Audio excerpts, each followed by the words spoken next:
Сайн бацхан уу биеийн тамирын хичээлд хэрэгжүүлэх явцын үнэлгээний санаа. Дорн аймгийн ерөнхий боловсролын хаан сургуулийн биеийн тамирын багш Отхон Заяа. Үе тэнгийнхний үнэлгээ.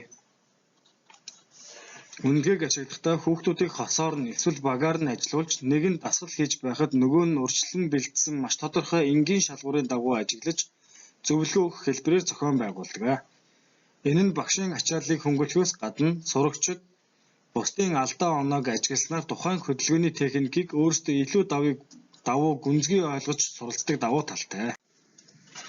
Гимнастикийн урагш өнгөрөх буюу сальт техникийг үнэлэх. Аюулгүй байдлыг хангах үүднээс 3 сурагч нэг баг болно.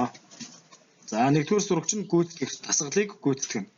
2-р сурагч харуулагч буюу туслагч, найзаагаа бэртгэж сэргийлж дэмжинэ.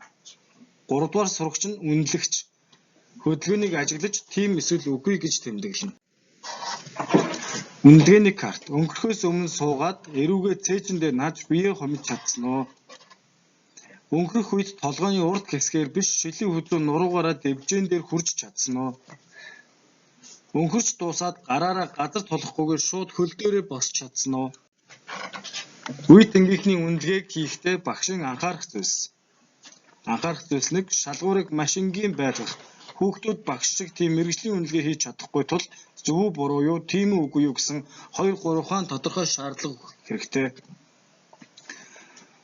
2. Эерэг уур амьсгал бүрдүүлэх. Би биенийгээ шоолох, шүүмжлэх биш, найздаа яаж туслах вэ гэдэг өнцгөөс хандахыг багш урьдчилж сануулах ёстой. 3. Оноо тавихгүй байх. Энэ үнэлгээ нь хүүхэд эцсийн дүн тавих хэрэгсэл биш, зөвхөн хөдөлгөөнөө сайжруулахад нь туслах явцын үнэлгээ гэдгийг ойлгуулах нь чухал юм аа. Анхаарал хандуулсанд баярлалаа.